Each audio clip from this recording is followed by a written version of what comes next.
කනගාටු තියෙන ඔබතුමා එදා මේ මාධ්‍යමයකට ගත්තේ නැහැ. මම ලෝකෙ නෙමෙයි. ඔයාම කියන්නේ මම ලෝකෙයි කියලා. මම නෙමෙයි. දැන් තමුන්නාන්සේලාගේ එක්සත් ජාතික පක්ෂයේ ඉවත් විපක්ෂයයි පාලනය කළ මේකට හොඳු රාජ්‍යයක් කියලා තමුන්නාන්සේලා. ඔයා ඔය අහන දේවල් තමයි අනුරු විපක්ෂයේ ඉන්නකොට කරේ. හරි. දැන් ආණ්ඩු ගත්තට පස්සේ උත්තර නැහැ. ඒ වාට වෙච්ච දේ තමයි මේ රටේ ජනතාවටත් වෙලා තියෙන්නේ. හරි කනගාටුයි අපිට. ඔබ සටන් කරා සෑහෙන වශයෙන්. අද මොකුත් නැහැ. අද නිශ්ශබ්දතාවයේ ඔබතුමාලා ඉන්නේ. මෙච්චර දුවසනයක් වෙලා රටේ තියෙද්දි දෙල්ලරුදයක් දිලා පාරට සරණ ගේන්න කොතන ප්‍රෙස් කොන්ෆරන්ස් තියෙන්නේ නැද්ද? ප්‍රෙස් කොන්ෆරන්ස් එක තියලා තමයි මිනිස්සුන්ව දැනුවත් කරන්නේ. දැනුවත් කියලා පස්සේ තමයි අපි ඉදිරි ක්‍රියාමාර්ගවලට යන්නේ. දැන් මොකොත්ම ඔබතුමා කියන විදිහට මොකොත්ම කෙරුන්නේ නැහැ නේ. දැන් අපි පටන් ගත්ත විතරනේ.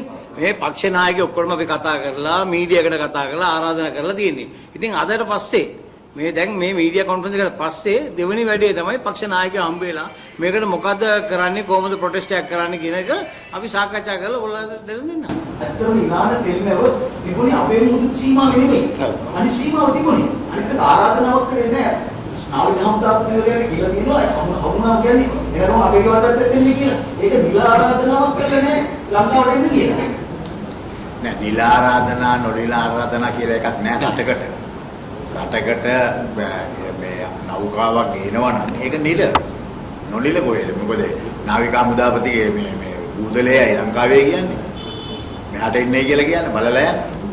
එහෙමම නම් ඒ නැව එතරම් නවත්තන්න තිබුණා. අපේ මේ නේවි එකට ගිහිල්ලා ඔතන නවත්තලා මේක අරවලා යවන්න තිබුණානේ. ඒක කෙරුවේ නෑනේ. ලංකාවට ගත්තානේ. ලංකාවේ බෝඩර් එකේ දිනකොටනේ ගැව්වේ. ඒකට වචනය කතා කරන්න නායකයෙක් හිටියේ නෑනේ.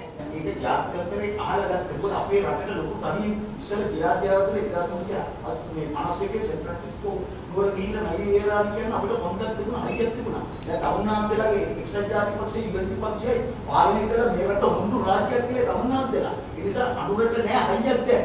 ජාත්‍යන්තරේ IMF එකත් එක්ක යන්න ඕන. ලෝක ජනමතයත් එක්ක යන්න ඕන. අපිට බෑ කාගේ හරි පැත්තකට ගිහිල්ලා කුටි ගන්න. ඒ නිසා තමයි මේ දෙකම බැලන්ස් කරලා මේ කටයුතු කරන්නේ. මෙහෙමයි. දැන් ඔයා ඔය කියන ටික එන අනුර විපක්ෂයේ ඉන්නකොට කිව්වේ ඔක්කොම බොරුද? මට උත්තරයක් දෙන්න. ඔයා ඔය කියන ටික අපෙන් අහන්නේ අනුර විපක්ෂයේ ඉන්නකොට කියපු ඔක්කොම දේවල් බොරුද? නෑ ඒක මම අහන්නේ මේ ප්‍රශ්නත් එක්ක සම්බන්ධයිනේ. ඔයා ඔය අහන දේවල් තමයි අනුර විපක්ෂයේ ඉන්නකොට කරේ. නේද? IMF එපා කිව්වා, ඇමරිකන් තානාපති කාර්යාලය ඉස්සරහා ගිහලා කෑ ගැව්වා, අධිරාජ්‍යවාදීන් කියලා කිව්වා, අධිරාජ්‍යවාදීන් එක්ක ගමනක් නැහැ කියලා කිව්වා. ඒ ඔක්කොම විපක්ෂයේ ඉන්නකොට කිව්වානේ. ඒ කියපු දේවල් ඔක්කොම බොරුද? නෑ මනානේ බොරුද? ඒක බොරුද නෑ. නෑ එහෙම නෑ ඒගොල්ලෝ කියන්නේ ඕනේ අපි කියපු දේවල් බොරු. අපි බොරු කිව්වේ. ඒක අපි දැන් ඒ ස්ථාවරේ නෑ. දැන් අපි ඇමරිකාවේ ඉන්නේ, අපි IMF එකේ ඉන්නේ, අපි ඊශ්‍රායලෙත් එක්ක ඉන්නේ කියලා එහෙම කියන්න ඕනේ. එහෙම කියන්නේ නැතුව තවත් අඳන්න බෑ. ඒ නිසා මම හිතන්නේ ඔබතුමා ওই ප්‍රශ්නේ අනුකුමාරගෙන් අහුවන හුඟක් හොඳයි. නමුත් කනගාටු තියෙන ඔබතුමා එදා මේ මාධ්‍යමයකට ගත්තේ නැහැ. ඔයාලා සාකච්ඡාවට ගත්තේ නැහැ නේද? මම ලෝකෙ නෙමෙයි. ඒ වුණාට මම දැක්කා වගේ වොයිස් විබ්‍රයක් දාලා තියෙනවා. ඔයා සෑහෙන කනගාටුවෙන් කතා කරනවා. නෑ අනුර කුමාරගේ ලෝකෙින් තමයි දෙන්නේ නේ. මම ලෝකෙින් නෙමෙයි. නෑ නමුත් ඔයා ඒ ඔබතුමා කියනවා ඔබතුමා ඔයා තමයි හොඳම ඩෝපියා කියලා කියන්නේ නේද?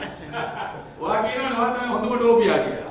ඩෝපියාට කතා කරන්නේ නැතුව කුණු ඩෝපියාට කතා කරගන්නෙත් නෑනේ අයිඩෙන්ටි නෑ කියලා. ඔයාට මොන අයිඩෙන්ටිද? ඔයාගේ මුහුණ දැක්කම ඒගොල්ලන්ගේ හිතවල තියෙන්න ඕන ඔයා කරපු සේවය ගැන. හරිද? එදා පළවත් කරපු සාකච්ඡාවට ඔයාව ගත්තේ නෑ. මොකද ඔයා මම දැක්කා වීඩියෝ එකක් දාලා තියෙනවා සෑහෙන දුකින්. ඔයා වඩ ගෙවුවේ නෑ. ඔයා තමයි හොඳම ඩෝපියා කියලා. හරිද? ඔයාම කියන්නේ ඔයා හොඳම ඩෝපියා කියලා. මම නෙමෙයි. එතකොට ඇයි ඔයාට එහෙම කරේ ඒගොල්ලෝ? ඒ කලින් කතා වැඩක් කරේ මම නම් කියන්නේ. හරි නෑ. අපි වාග්නේ පෙනී දිනවා. මම අනුකමාරව පාර්ලිමේන්තුව දැක්කොත් මම කියන්නම්. මම ගානකොතුමා ලාල්ට එහෙම කරන්න එපා කියලා. නෑ හැමෝටම කරපු දේ තමයි ලාල්ට කරේ. හරිනේ. දැන් ලාල්ට කරපු න්‍යායනේ ජනතාවට කරේ.